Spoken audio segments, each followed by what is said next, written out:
नमस्कार and welcome to study IQ my dear friends. मैं हूं Prashant Mawani. I hope you all are doing good. आज 25 अगस्त 2020 है और आज हमारे टेबल के ऊपर काफ़ी सारे इंटरेस्टिंग टॉपिक्स हैं, लेकिन उससे पहले मैं आप सभी के साथ एक बहुत ही इंपॉर्टेंट आइटम शेयर करना चाहता हूं और वो ये है कि भारत की बेस्ट फैकल्टीज़ ने मिलकर एक स्मार्ट कोर्स डिज़ाइन किया है। ये स्मार्ट कोर्स UPSC IAS 2021 के लिए है। ये आपकी प्री और मेंस दोनों एग्जाम्स को कवर कर लेता है। ज़्यादा जानकारी के लिए डाउनलोड करें हमारा मोबाइल एप्लीकेशन। 31 अगस्त 2020 तक इसके ऊपर चल रहा है EMI का एक ऑफर भी। तो इसको जानने के लिए डाउनलोड करें हमारा mobile application on your phone. Lecture की PDF को डाउनलोड करना चाहते हैं then check out my Telegram channel. You can follow me on Facebook as well. सबसे पहली खबर जो है वो टैक्स एग्जेम्पशंस फॉर बिजनेसेस को लेकर है। एक इंपॉर्टेंट स्टेटमेंट रिलीज किया है मिनिस्ट्री ऑफ फाइनेंस ने और वो ये है कि वे सारे बिजनेसेस जिनका एनुअल टर्नओवर 40 लाख रुपए से कम है, यहां पर ध्यान रखिए अप टू 40 लाख रुपीस लिखा है, तो जिनका टर्नओवर 40 लाख रुपए से कम है उनको अब मिलेगा GST में से एक एग्जेम्पशन, यानी कि आपको GST में रजिस्टर होने की आवश्यकता नहीं है। 40 लाख पर ईयर यानी कि छोटे बिजनेसेस की यहाँ पर बात है। आज तक ये जो लिमिट थी वो 20 लाख रुपए थी, अब इसको डबल करके कर दिया है 40 लाख रुपीस। तो ये जो आंकड़ा है, ये नई अपडेट जो है, ये आपको याद रखनी है। इसी के साथ फाइनेंस मिनिस्ट्री ने ये भी बताया कि वे सारे बिजनेसेस अगेन अप टू यहाँ पर लिखा हुआ है कि जिनका टर्नओवर 1.5 करोड़ रुपीस जितना है, और यहाँ पर ऑफकोर्स बात हो रही है ईयरली टर्नओवर की, तो साल का आपका टर्नओवर अगर 1.5 करोड़ रुपए से कम है तो फिर आप कंपोजिशन स्कीम जो है उसका भी लाभ ले सकते हैं। तो ऑफकोर्स यहाँ पर एक ये दोनों जो डेटा है उसको आप देखें तो अगर आप कहेंगे कि क्या 40 लाख रुपीस से कम है तो कंपोजिशन स्कीम आपको GST में पार्ट ही नहीं लेना है, तो आप वहाँ से मीन्स कंपोजिशन स्कीम आपके ऊपर इंप्लीमेंट नहीं होती। 40 लाख रुपीस से लेकर 1.5 करोड़ टर्नओवर वाले जो लोग हैं या फिर बिजनेसेस जो हैं, तो उनको कंपोजिशन स्कीम का लाभ मिलेगा। They can opt for composition scheme, और कंपोजिशन स्कीम में ऐसा है कि उनको 1% जो टैक्स है वही पे करना है। GST के बारे में ज़्यादा बात करते हुए फाइनेंस मिनिस्ट्री के इस रिलीज़ ने ये बताया कि GST के आने से बहुत सारी आइटम्स जो हैं, पहले जो सिन गुड्स थे या फिर बहुत सारी आइटम्स 28% के, आज भी जो सिन और लग्जरी गुड्स हैं वही 28% का जो स्लैब है उसमें है, लेकिन पहले 230 जितनी आइटम्स जो हैं वो 28% के स्लैब में थी। उसमें से 200 जितनी आइटम्स को सरकार ने निकाल दिया है, GST काउंसिल ने इस 28% स्लैब में से निकालकर उसको दूसरे स्लैब्स में फिट कर दिया है। तो हम कह सकते हैं कि आज सिर्फ 30 जितनी ऐसी आइटम्स हैं जिसके ऊपर 28% GST लगाई जाती है। इसके अलावा मिनिस्ट्री ने यह भी बताया कि कंस्ट्रक्शन सेक्टर की मदद करने के लिए और ख़ास करके हाउसिंग सेक्टर को फोकस करते हुए उसका जो GST है वो सिर्फ 5% रखा गया है, और अफोर्डेबल हाउसिंग के लिए तो सिर्फ 1% ही रखा गया है। सरकार ने यह भी बताया कि टैक्स बेस एक्सपांड हुआ है जब से GST को रोल आउट किया गया है। GST को 1 जुलाई 2017 को रोल आउट किया गया था, तो तब से लेकर आज तक अगर हम देखें तो टैक्स पेयर का जो बेस है वो नियरली डबल हो चुका है। जब इसको रोल आउट किया गया था तो उस टाइम पर कुछ 65 लाख जितने लोग जो हैं GST के साथ जुड़े हुए थे। आज 1.24 करोड़ बिजनेसेस जो हैं इसके पार्ट हैं। इसके साथ फाइनेंस मिनिस्टर ने यह भी बताया कि सारी जो GST की प्रोसेस हैं ये फुल्ली ऑटोमेटेड हैं और आज तक 50 करोड़ जितने रिटर्न्स जो हैं इसमें फाइल किए गए हैं। 131 करोड़ ई-वे बिल जो हैं वो जनरेट किए गए हैं, और इसमें से 40%, 131 करोड़ में से 40% जो है वो इंटर स्टेट ट्रांसपोर्ट के लिए है, यानी कि एक स्टेट से दूसरे स्टेट। इंट्रा यानी कि एक स्टेट के अंदर ही, और इंटर स्टेट यानी कि एक स्टेट से दूसरे states. The number of e-way bills generated has been growing steadily, with the highest single-day generation of more than 25 lakhs bill taking place on 29th February this year. 29th February को 25 lakh e-way bill जो हैं वो generate हुए थे सिर्फ एक ही दिन में।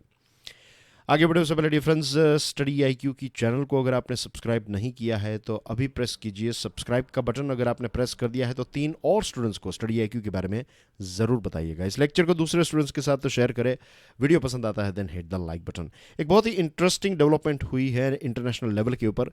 यूएसए और चाइना के बीच में एक डिस्कशन हुई, एक टॉक्स हुई, और ये जो बातचीत है ये ट्रेड डील को लेकर है। ट्रेड डील में भी फेज़ 1 जो है उसको लेकर दोनों देशों के बीच में बातचीत हुई है। तो ये एक बहुत बड़ी खबर है। इस डिस्कशन को 15 अगस्त को होना था, लेकिन 15 अगस्त को इस डिस्कशन को पोस्टपोन कर दिया प्रेसिडेंट ट्रंप ने। और उसके बाद एक मीटिंग हुई, मीन्स 15 अगस्त के बाद अभी कल ये मीटिंग हुई है। तो ये खबर जो है वो हमारे सामने आज आ रही है कि दोनों देशों के बीच में एक इम्पोर्टेंट मीटिंग हुई है।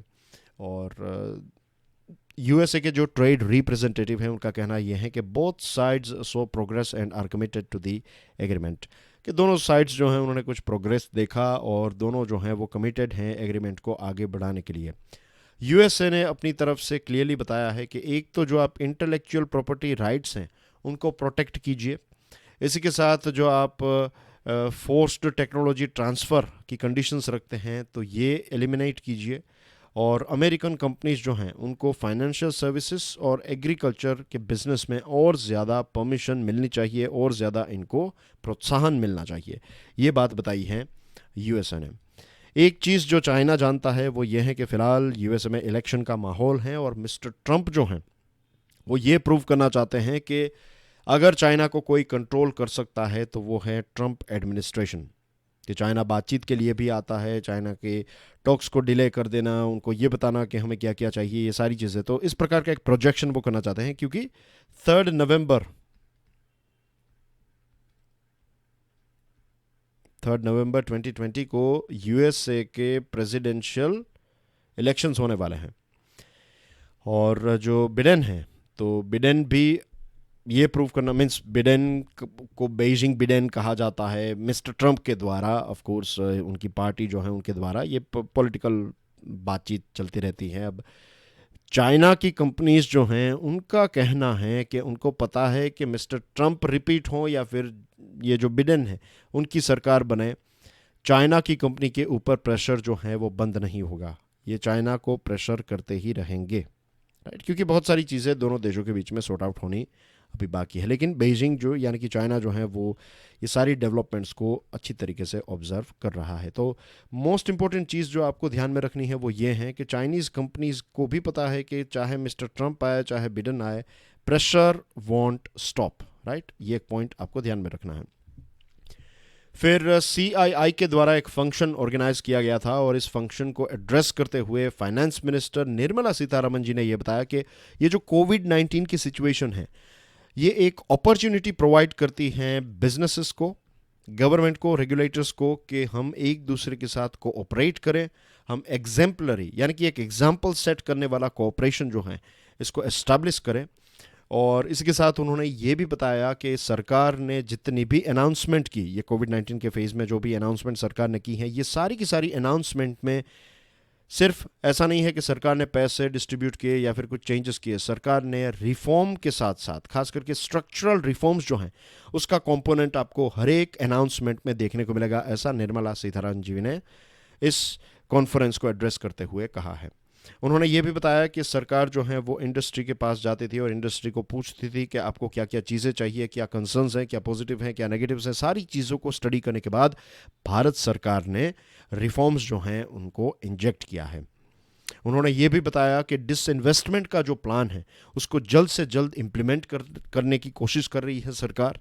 इसके साथ RBI के साथ भी बातचीत चल रही है कि और ज़्यादा सपोर्ट जो है वो इंडियन बैंक्स को दिया जाए।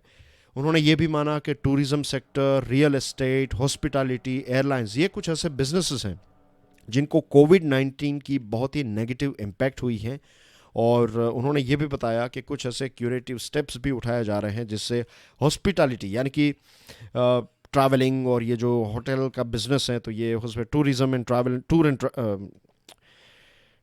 एंड टूरिज़्म का जो पूरा बिजनेस है उसको जल्द से जल्द बैक टू नॉर्मल करने की कोशिश भी सरकार कर रही है और इसको लेकर जितने भी स्टेप्स उठाने चाहिए वो सारे स्टेप्स भी उठा रही है। और सरकार चाहती है कि लोगों का और गुड्स का, ये दोनों चीज़ों का अनहिंडर्ड मूवमेंट हो, कि एक जगह से दूसरी जगह पर जाना है तो किसी भी इश्यू के बिना, किसी भी हर्डल्स के बिना सामान और लोग जो हैं वो पूरे देश में फ्रीली घूम सके, तो इसको लेकर भी सरकार जो है वो काम कर रही है।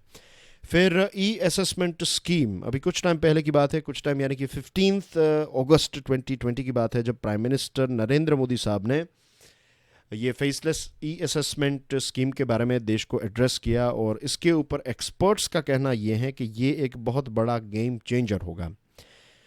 इसके पीछे रीज़न ये है कि मीन्स एक्सपर्ट्स की बात करें तो प्रेस इंफॉर्मेशन ब्यूरो के जो चेयरमैन हैं और इसी के साथ सीआईआई के जो सीआईआई गोवा के जो ब्लेस कोस्टाबिर हैं, उन्होंने ये बताया कि let me be very specific here कि प्रेस इंफॉर्मेशन ब्यूरो के वेस्टर्न रीजन के चेयरमैन और कॉन्फेडरेशन ऑफ इंडियन इंडस्ट्री,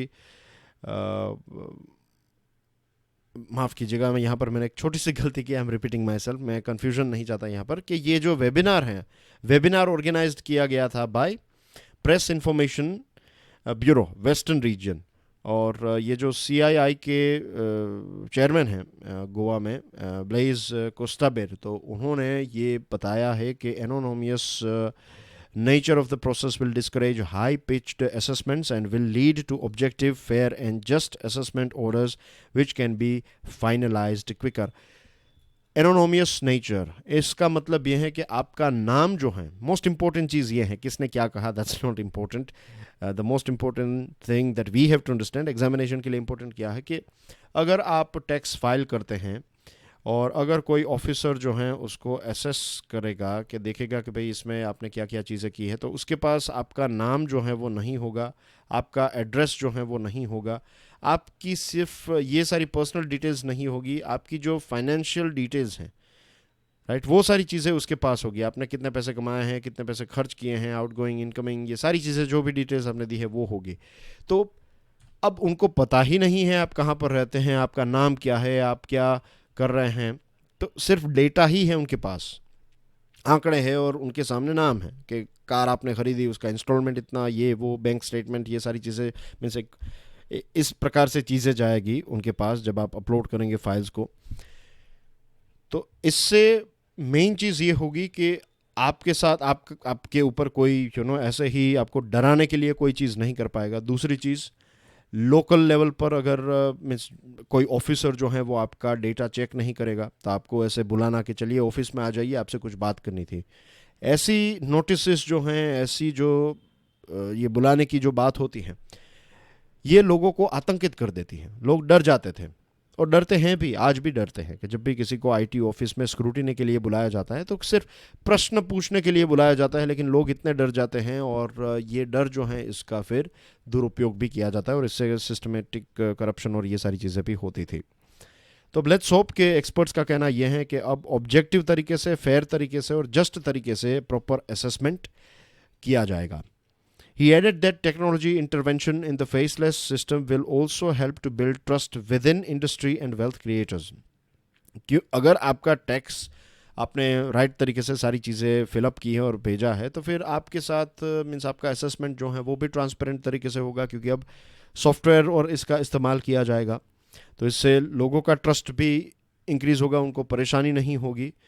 और जो जॉइंट कमिश्नर हैं इनकम टैक्स के बेंगलुरु में, डॉक्टर विनोद शर्मा, उन्होंने ये बताया कि cases related to international taxation, जो इंटरनेशनल टैक्सेशन के साथ जुड़े हुए केसेस हैं वो इसमें कवर नहीं होंगे, और जो आईटी डिपार्टमेंट को कई जगह पर सर्चेस करनी है तो ये चीज़ें इसमें कवर नहीं होगी।